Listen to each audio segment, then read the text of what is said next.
নমস্কাৰ পালক বন্ধুসকল আজি খুবেই দিন হৈছে ভিডিও দিয়া নাই আৰু দিবলৈও মন যোৱা নাই অসমৰ যিবোৰ পৰিস্থিতি সকলো পালকৰ যিবোৰ আমাৰ এছএফৰ আফ্ৰিকান সোয়াইন ফিভাৰ হয় যিবোৰ হৈছে মানে সোশ্যাল মিডিয়াতে হওক যিবোৰ দেখিলেই ভয় লাগা আৰু তাক লৈ কোনোফালে ওলাই নোযোৱা হৈছোঁ খুজে প্ৰতি চিন্তা লাগে যে গ'লে কিবা হ'ব নেকি আৰু একচুৱেলি বিশেষ মোৰ নিচিনা এজন আৰু মোৰ নিচিনা বহুত কেইজন আছে ফাৰ্মখনৰ বাহিৰে একোৱেই নাই খালি ফাৰ্মখনে আছে যিখিনি ফাৰ্মৰ ইনকামৰ টকা হয় তাক লৈ ঘৰখন চলা যায় আৰু গাহৰিখিনিক দানা খুৱাবলগীয়া হয় যিকেইটা পইচা থাকে ইটো সিটো কাম কৰি শেষ হৈ যায় আৰু এনেকুৱা আমাৰ ডাঙৰ ফাৰ্মো নহয় সৰু সুৰা ফাৰ্ম হয়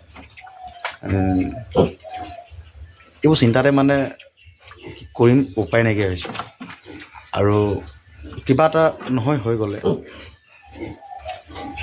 আগত জমা থকা ধনৰ টকাও নাই ঘৰখনৰ চাকৰিয়ালো নাই বেংকপে ঋণ নিদিয়ে জানেই পিকাৰীৰ ওপৰত নিদিয়ে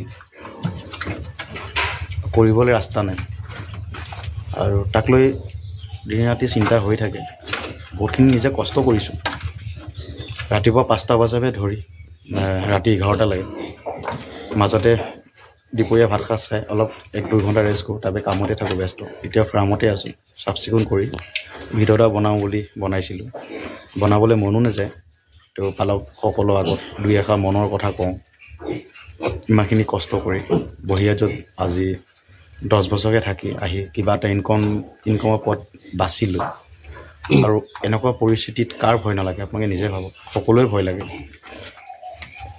পিছৰ পৰ্যায়ত কিবা এটা কৰিব হ'লে একো নাই বহুতে কয় দুটা বিজনেছ লাগে আমাৰ এখন ফাৰ্ম চলাবলৈ এটা বিজনেছ চলাবলৈ টকা নাথাকে দুটা বিজনেছ কেনেকৈ চলাওঁ ইমান অসমত বহুত ডাঙৰ ফাৰ্মাৰ আছে তেওঁলোকৰ ইমান বাইচিকদি টাইপ তেওঁলোকৰ তাতেই হৈ গৈছে বুলি কওঁতে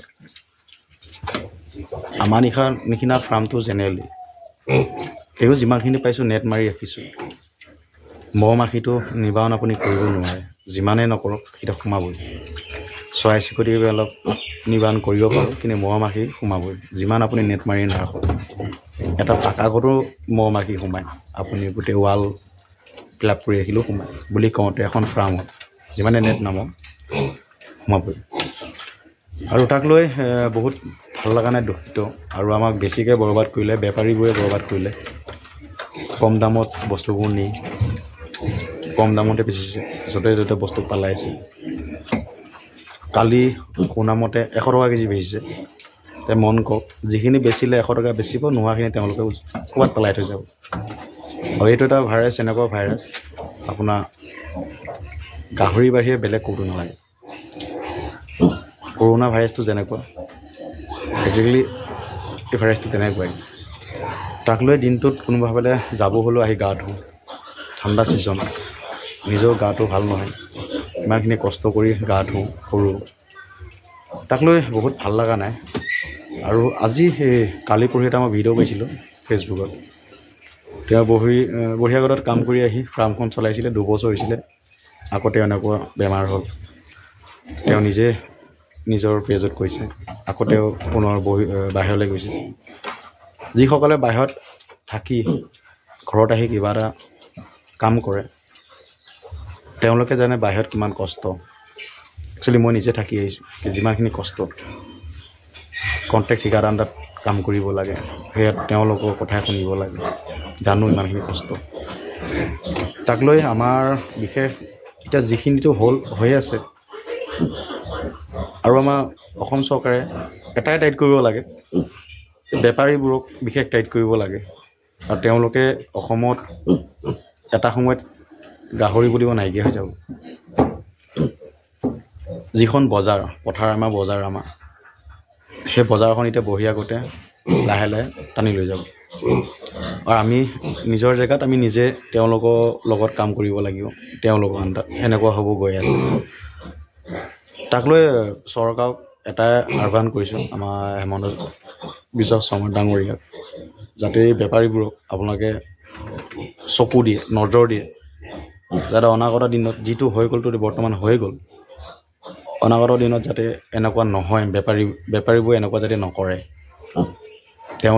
তেওঁলোকক বন্ধ কৰা অৱস্থা তেওঁলোকে চুৰ কৰি মনে মনে হ'লে য'ত ত'ত বেচে, আৰু তেওঁলোকক অলপ টাইট কৰক, প্ৰশাসন অলপ টাইট কৰক, যাতে আমাৰ যিবোৰ নৱপ্ৰজন্ম নতুনকৈ এইবোৰ ব্যৱসায় লাইনত লাগিছে, গাহৰি পিকাৰীৰ ওপৰত নিজকে স্বাৱলম্বী হৈছে,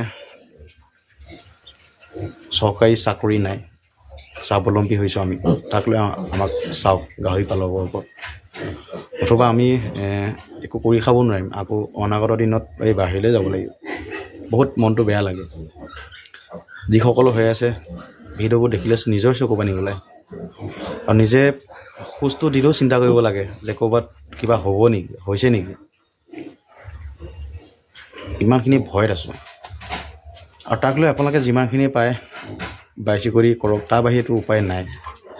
শুনামতে বৰ্তমান আফ্ৰিকান স্বাইন ফিভাৰৰ ভেকচিন ওলাইছে ভিয়েটনামত, যিবোৰ পাইছোঁ তাক অনাগত দিনত যাতে আমাৰ চৰকাৰে আনিবলৈ চেষ্টা কৰে, আমাৰ গাহৰি পালকৰো হয় ওপৰত এইবোৰ ভেকচিনবোৰ যাতে দিয়ে, নিশ্চয় তেন্তে আমি আগুৱাই যাব পাৰিম। তাক লৈ চিন্তা কৰক, আৰু বহিৰাগত গাহৰিবোৰো মোটামুটি আপোনালোকে বন্ধ কৰক আমাৰ নিজৰ অসম চৰকাৰে, নতুবা আমাৰ পালকতো অৱস্থাই বৰ্তমান 80% ফাৰ্মবোৰ ডুবি গৈছে, আৰু যি 2-এখন ফাৰ্ম আছে আৰু সেইবোৰ যেন তেনেকুৱাই, তেন্তে অসমত গাহৰি পাবলৈ নাইকিয়া হ'ব। তাক লৈ অনুৰোধ কৰিছোঁ আমাৰ অসম চৰকাৰে, মাননীয় হেমন্ত বিশ্ব শৰ্মা ডাঙৰীয়াক, যদি এইবোৰ কৰে গাহৰি পালকৰ ওপৰত যাতে আপোনালোকে চায়। আমি সকলো নিবনুৱাই হয়, নিজে স্বাৱলম্বী হৈছোঁ ফাৰ্ম কৰি, আৰু বেলেগ কৰিবতো উপায় নাই। এতিয়া চাওক, মই আগত নিজে মুৰ্গীৰ ফাৰ্ম এখন ষ্টাৰ্ট কৰিছিলোঁ, মই যিখন ফাৰ্মত কেজ আছে বৰ্তমান, সেই মুৰ্গী ফাৰ্মখনতে মই 2 মাহ পুহিয়ে তাতে 32,000 মান টকা লোকচান নিজে খাইছোঁ, চব ফালৰ পৰা ঘাটিয়ে হৈ আছে। আৰু ছাগলী পুহিলোঁ, ছাগলীটো লোকচান। অলপ চব্জি ব্যৱসায় কৰিছিলোঁ, যেতিয়া গাহৰি ফাৰ্মখন হৈ আছিল তেতিয়া এইবোৰ কৰি আছিলোঁ, তাতো ঘাটি। আৰু তেনেকুৱা বিভিন্ন ধৰণৰ বহুত লোকচান হৈছে মোৰ। খালি পিগাৰীখনৰ পৰা কিবা এটা পাওঁ, কিবা এটা বিজনেছ কৰোঁ, লোকচানে। খালি পিগাৰীখনে ভগৱানৰ কিবাত ৰাখি আছে, আৰু সকলোকে ৰাখক। আৰু তাক লৈ মানে সকলোৱে নিজৰ সেইবোৰ নিজে অলপ চাওক, কেনেকৈ কৰিলে কেনেকুৱা হয়। তাকে নিজেও লোকচানো বহুত তেনেকুৱা হৈছে।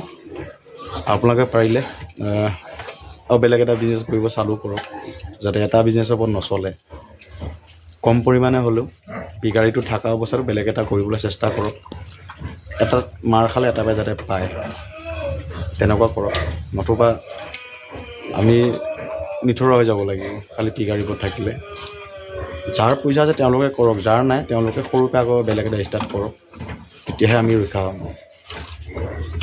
এতিয়া নিজৰ ফাৰ্মখনতে চিন্তা লাগি থাকে, ভয় লাগি থাকে, ক'লেও নাযাওঁ নকৰোঁ। তাক লৈ সকলোৱে চিন্তা কৰক, বাইচিকলটো মেইনটেইন কৰক। মোৰ ফালৰ পৰা সেইটোৱে মই আপোনালোকক জনাইছোঁ, আৰু বেলেগটো নকওঁ। বহুত ডাঙৰ ফাৰ্মাৰ সকলোৱে এইবোৰ হৈছে, ইমান জৈৱ সুৰক্ষা মেইনটেইন কৰি হৈছে বুলি কওঁতে আমিনো কোনো, আমিতো বহুতখিনি কৰিছোঁ, তেওঁলোকে আমাতকৈও বেছি কৰিছে, তেওঁলোকৰ হৈছে। তাকে আপোনালোকে নিজৰ ফাৰ্মবোৰ নিজে চেনিটাইজ কৰক, জৈৱ সুৰক্ষা মেনেজমেণ্ট কৰক, যিকোনো কৰক, টাইট কৰক অলপ। তাৰপিছত উপাৰ্জন তেওঁ নিজে জানিব, আৰু ক'বলৈ ৰাস্তা নাই। আমি যিমানখিনি পাইছোঁ কৰি আছোঁ। আজি আছে, কাইলৈ কি হয়তো নিজে নাজানো, ইমান ভয় লাগি আছে। ঠিক আছে, বহুতখিনি ক'লোঁ। তাক লৈ আপোনালোকৰ জেগাত কেনেকুৱা কমেণ্ট কৰিব। ভাল লগা নাই মনটো, আৰু আজি গাহৰিবোৰ নেদেখাওঁ, বৰ্তমান আছে, ভাল লগা নাই। পোৱালি দিও আছেও, দেখাবলৈ ভাল লগা নাই। খালি কথাখিনি ক'বৰ কাৰণে মই ভিডিঅ' এটা কৰিলোঁ। কমেণ্ট কৰিব আপোনালোকৰ ছাইডত কেনেকুৱা হৈছে, আৰু ভগৱানৰ আশীৰ্বাদ কৰক যাতে অসমৰ পৰা এই ভাইৰাছটো যায়। সকলোৱে আশীৰ্বাদ কৰক। Thank U.